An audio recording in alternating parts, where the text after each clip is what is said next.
Best part ఏంటంటే again not to say anything about anybody, ఆయన రాసిన ప్రతి పాట తీసుకొని 4-5 సీన్లు కలిపి అందులో చెప్పాల్సిన సారాంశం అందులో ఉంటుంది మనకి, లేకపోతే కథలో సారాంశం కానీ.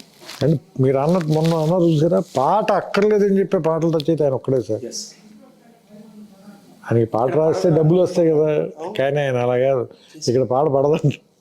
అవును, 4 రోజులు నా పాట రాయడానికి కేటాయించి నేను షూటింగ్కి అన్ని ఏర్పాట్లు చేసేసుకున్నాను, నువ్వు పాట రాసేసి మిక్స్ చేసి షూట్ చేయగలను.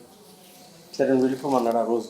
అన్నయ్య ఉన్నాడు, తర్వాత నేను ఫోన్ చేశాను, సార్ రా పాట అవసరం లేదు అని. రావు చాలా బాగుంది కదా ట్యూన్, అంత బాగుంది ట్యూన్, నేను రాస్తాను, రేపు సినిమాలో ఉండదు, దీంట్లో ఇది మిస్సింగ్, ఈ రెలవెన్స్ లేదు ఇక్కడ, it's not needed for the film అంటే నేను తిరుమల కిషోరే, థ్యాంక్ యూ సార్ అని వచ్చేసి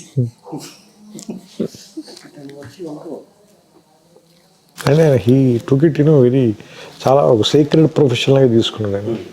చాలామంది సీరియస్గా అంటారు కదా, లేదు సీరియస్గా కూడా కాదు, ఆయన చాలా డివైన్ ప్రొఫెషనల్గా తీసుకున్నాడు. మన కోసం ఇప్పుడు పాట రాయాలి, తను తృప్తి చెందితే మనకి ఇవ్వడం, మనం పట్టుకెళ్ళడం కుదరదు, ఆ ఇంటికి రాదు, బయటికి పేపర్ రాదు, రాస్తా పాడి నా ఇంకా చూసేవాడు, నాకు తెలుస్తుందిలే అని చెప్పి అమ్మటి పేజ్ మార్చేవాడు. దాదాపు మేము ఇద్దరం కలిపి 400 రాత్రులు గడుపుకుంటాం, అంటే 89 పాటలు, ప్రతి పాటకి ప్రతిరోజు రాత్రి ఆయనతో ఉండాల్సిందే. That was my fortune, I was so fortunate to spend so much time with him. చాలా సమయం గడపగలిగాం. ఒక చిన్న ఉదాహరణ, గౌరీ అనే సినిమాకి ఒక పాట రాశారు, పాట అంతా ఓకే, కోటికి ఓకే, నాకు ఓకే, శాస్త్రి గారికి ఓకే.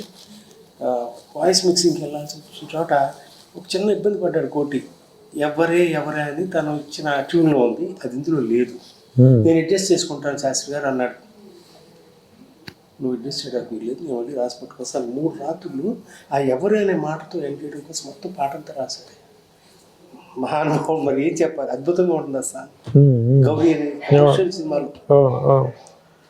అలాగే అది కూడా నువ్వే కావాలి, కళ్ళలో కళ్ళు పిడిచావు, చాలా దానికి ఎక్కువ రోజులు అని రాసిన పాట అది. మిగతావన్నీ చాలా ఫాస్ట్గా రాశారు, మిగతావన్నీ మద్రాసులో రాసేసారు. మరి సినిమా అంతా చెప్పాలి కదా, ట్యూన్స్ అన్నీ అయిపోయినాయి అప్పటికి.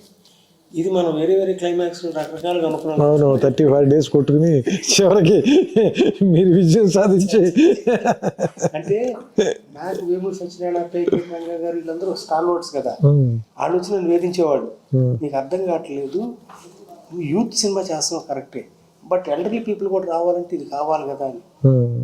నేను 2 minds, నువ్వు చెప్పినప్పుడు చాలా అద్భుతంగా నచ్చింది నాకు, అంటే చాలా యూత్ఫుల్గా ఉందని. బట్ ఈ సెక్షన్ ఆఫ్ ఆడియన్స్ కానీ అదేంటంటే మనం, అంటే నేను ఎందుకు కన్విన్స్ అయ్యానంటే మీరు చెప్పినప్పుడు మన సినిమా చూసి ఫస్ట్ బాగుంది అనుకున్న ఇన్సెప్షన్ పాయింట్ అదే కదా, దాన్ని మళ్ళీ ఇప్పుడు ఈరోజు ఎందుకు డిఫై చేస్తున్నాం అంటే ఈగో వల్ల, లేదా ఇంకేదైనా మనం క్రియేట్ చేయాలని మన క్రియేటివ్ ఈగో అనేది. బట్ అది కదా అసలు యాక్చువల్గా మనని అటువైపు పుల్ చేసింది, అలా ఆ సినిమా చేయాలని మనం పుల్ చేసిన విషయం అదే కదా. మిగతా సినిమా అంతా మారుస్తున్నప్పుడు అసలు మీరు ఏ ఒక్క సీన్ అందులో మనం వాడలేదు, మీరు దేనికి అపోజ్ చేయలేదు, ఈ ఒక్కటే మాత్రమే యాజ్ ఇట్ ఈజ్ అలాగే ఉండాలని ఎందుకంటున్నారు. సో అది నాకు స్ట్రైక్ అయింది. అది స్ట్రైక్ అయిన తర్వాత నేను అప్పుడు భాస్కర్ గారితో చెప్తే ఆయన కూడా లేదు ఆయన వాదనలో నిజం ఉంది, మనం ఎంత టఫ్గా మాట్లాడినా సరే అని. అప్పుడు ఆ తర్వాత రోజు మళ్ళీ వచ్చి దానికి మార్చి మళ్ళీ రాసాము. అప్పుడు అది ముందు